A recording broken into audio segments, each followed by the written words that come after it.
조갑제 TV 시청자 여러분 안녕하십니까? 2023년 11월 2일 밤 9시 30분입니다. 보수 우파의 키다리 아저씨라는 별명을 가진 김박 엘트웰텍 회장이 윤석열 대통령으로부터 오늘 국민훈장 중에 제1등급인 무궁화장을 받았습니다. 보수 우파의 키다리 아저씨라는 별명은 조선일보 김윤덕 기자가 지난 8월 인터뷰에서 붙인 별명입니다. 윤석열 대통령은 오늘 대전 유성구 대전 컨벤션 센터에서 열린 2023 지방시대 엑스포 및 지방자치 균형 발전의 날 기념식에서 김박 회장에게 무궁화장을 수여했습니다. 김박 회장은 2023년 국민교육발전 유공포상 대상자로 선정되었습니다. 국민교육발전 유공포상은 1968년 12월 박정희 정부 시절에 국민교육헌장 선포를 기념하여 1969년부터 일선 교육 현장에서 교육 발전을 위해 헌신한 일반인들에게 주는 교육 분야의 정부 포상입니다. 엘트웰 창업주인 김박 회장은 교육과는 아니지만은 이분의 기업 활동과 장학 사업 그리고 최근에는 다부동에 이승만 트루만 동상을 세우는 등 교육적인 활동을 해온 것으로 평가된 겁니다. 기업인도 교육자가 될 수 있다는 것을 이번 이 훈장이 보여주고 있습니다. 2000년 11월 18일에 설립된 엘트웰 민초장학재단은 매년 100명 이상의 장학생을 선정하여 장학금을 지급하고 있는데 지난해까지 누적 장학생은 763명, 누적 장학금은 204억 9,318만 8,835원에 이루고 있는데 이분이 경영하는 기업의 규모에 비해서는 이 장학재단의 규모가 엄청 큽니다. 그러니까 사회적 기여를 많이 하고 있다는 이야기가 되었습니다. 지난 8월 조선일보와 인터뷰하면서 김박 회장은 이렇게 얘기를 했습니다. 사업을 시작할 때 내가 60세까지 기반을 잡으면은 부국 강병에 보탬이 되는 일을 하겠다고 스스로 다짐했었다면서 장학생 선정 기준에 대해서 김박 회장은 성적, 인성 그리고 애국심을 본다고 했습니다. 장학 정서를 수여할 때 성공하여 먹고 살만하면은 주위의 가난한 이들을 돌봐달라.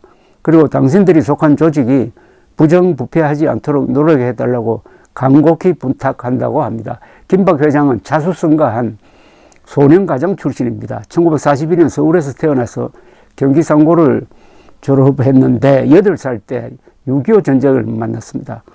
서산에서 피란 생활을 보내면서 생업전선에 나섰고 상고를 졸업한 뒤에 슬레이트 업체에 다니다가 아리랑 공구를 창립했고 1978년 엘트웰을 창업해서 연매출 450억 원 규모의 회사로 키웠습니다. 엘트웰은 이타주의, 엘트루이즘의 샘, 웰, 그러니까 이타정신이 샘솟는 우물이란 그런 뜻입니다. 한편 김 회장은 지난 7월 경북 7곡 다부동 전적기념관에 세운 이승만 트루만 대통령 동상 제작을 추진한 분이기도 합니다. 2016년 5월 이승만 트루만 박정희 동상 건립 추진 모임을 만들고 동상 건립 비용 15억 원을 쾌척했습니다.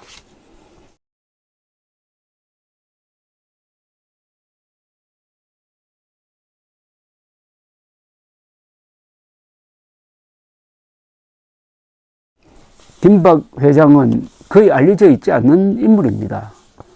이번에 이승만 트루만 동상을 다부동에 세우면서 언론의 관심을 받았고 처음으로 김윤덕 기자와 인터뷰를 했고 이 기사가 조선일보에 게재되니까 아니 어떻게 이런 사람이 아직도 알려져 있지 않았구나 하는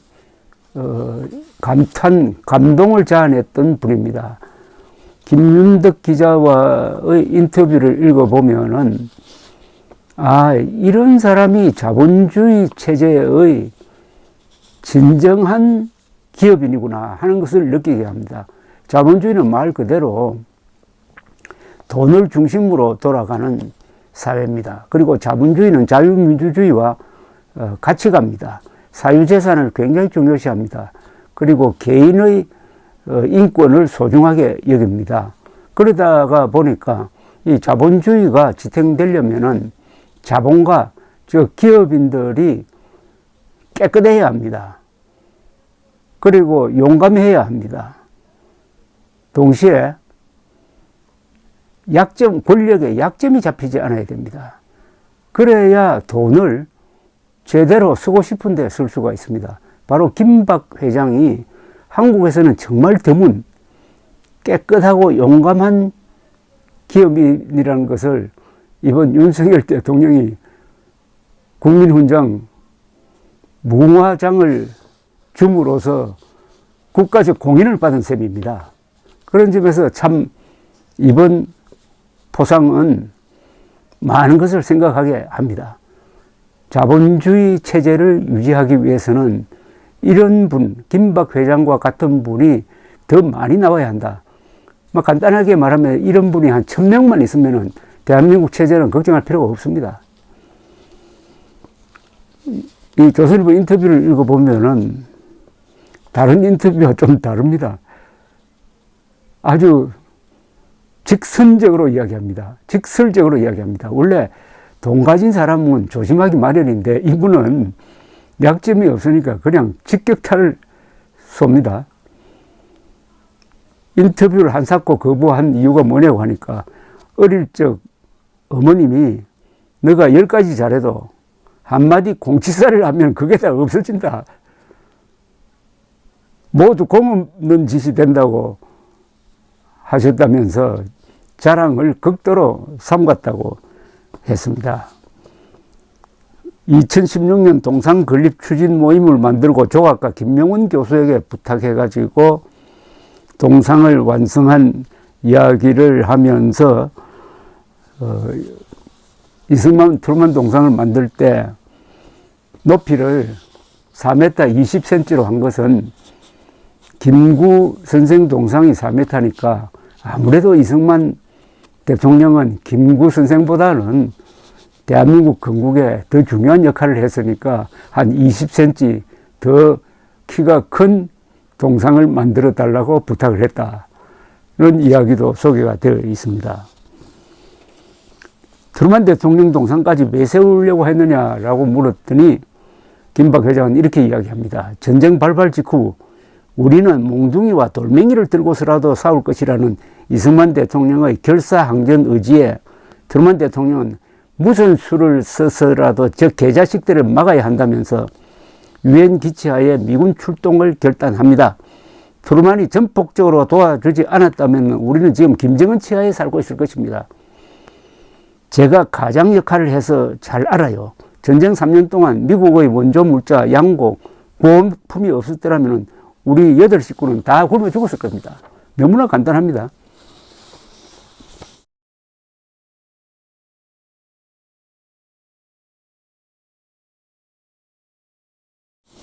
그러면서 이승만 대통령이 푸대접 받고 있는 데 대해서 아주 격분을 합니다. 정북 좌파들은 이승만이 미국의 꼭두각시였다고 조롱하는데 어림없는 소리예요. 제가 책을 많이 안 읽어 잘은 모르지만은 조갑재 선생이 발굴하여 번역한 편지를 읽다가 감동했어요. 미국의 지원에 구구절절 감사의 뜻을 전하면서도 주권과 관련된 사안에는 이승만 대통령이 추호의 양보도 안 해요. 대한민국 정부의 동의나 승인 없이 장차 다른 나라나 국가 그룹에서 결정하는 그 어떤 협정이나 양해사항도 구속력이 없는 것으로 간주할 것이라고 못을 박죠. 한국전을 남과 북의 대결이 아니라 소수의 공산주의자들과 압도적 다수인 한국인들 사이의 대결이라고 정의하는 대목도 놀라웠어요. 라고 이야기를 했습니다. 이분은 자신이 살아온 이야기를 담담하게 털어놓는데 이게 하나의 드라마입니다.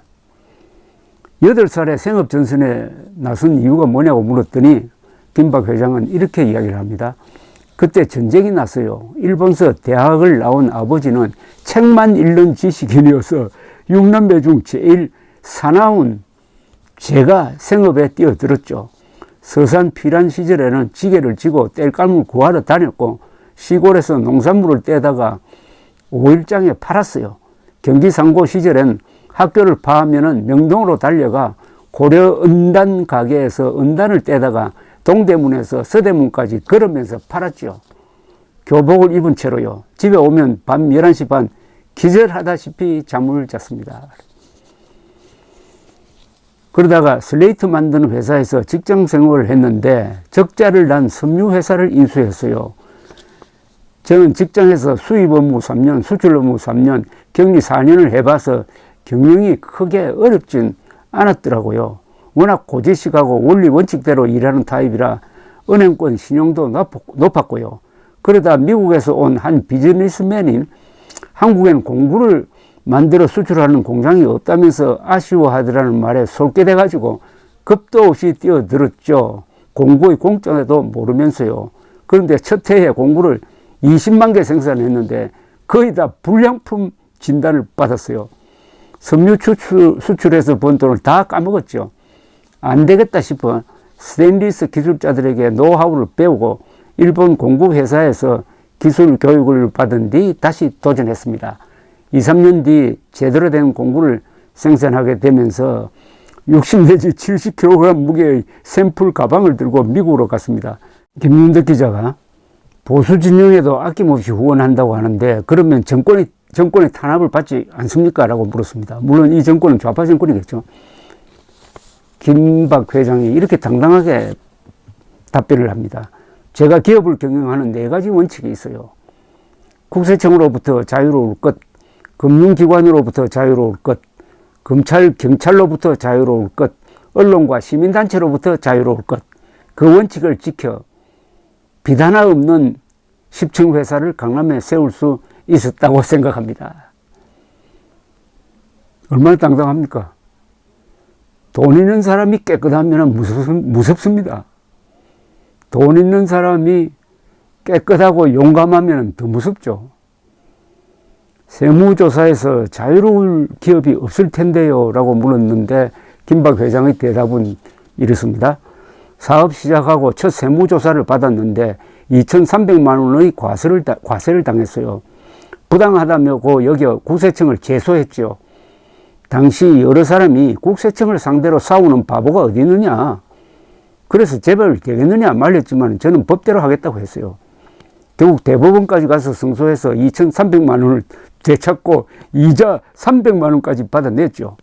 명색이 부국강병을 꿈꾸는 기업들이 1원이라도 탈세를 하는 건 자존심 상하는 일 아닌가요? 그렇습니다. 이 훌륭하게 된 분들은 다 나름대로 이 자존심이 있습니다. 보수의 가치가 뭐라고 생각하느냐고 물었더니 아주 명답이 옵니다. 배고픈 사람이 없게 하는 것, 노블레스 오블리주, 사리사욕과 부정부패를 멀리하여 종북 좌파들이 공격할 틈을 주면 안 된다고 생각합니다. 이러지 못했기 때문에 우리 보수가 지금 이렇게 어려운 처지에 있다고 봐야죠. 문재인 대통령에 대해서는 사정없게 비판을 합니다. 대한민국을 구석구석 망쳐놓은 분이죠. 비유하자면은 기계를 뜯어 부수기만 한 게 아니고 거기다 모래를 끼얹어 아예 작동하지 못하게 해놓은 셈입니다. 이런 말을 할 수 있다는 것은 이분이 깨끗하다는 증거입니다. 이거 대한민국을 구석구석 망쳐놓은 분이죠. 비유하자면 기계를 뜯어 부수기만 한 게 아니고 거기다 모래를 끼얹어 아예 작동하지 못하게 해놓은 셈입니다. 그런데 퇴임 때 지지율이 40% 되었습니다 라고 하니까 김박 회장은 그래서 내가 우리 국민을 싫어합니다 하고 웃었다고 합니다. 이런 말은 정치인이면 절대 할 수 없는 얘기죠. 남은 생에 꼭 이루고 싶은 말이 있나요? 라고 물었더니 이승만 박정희 동상을 광화문 전쟁기념관 코엑스 등 전국 곳곳에 세우고 싶어요. 애국하는 분들이 가난하게 살지 않도록 돕고 싶습니다. 이런 깨끗하고 용감한 기업인을 윤석열 정부가 알아주고 대통령이 직접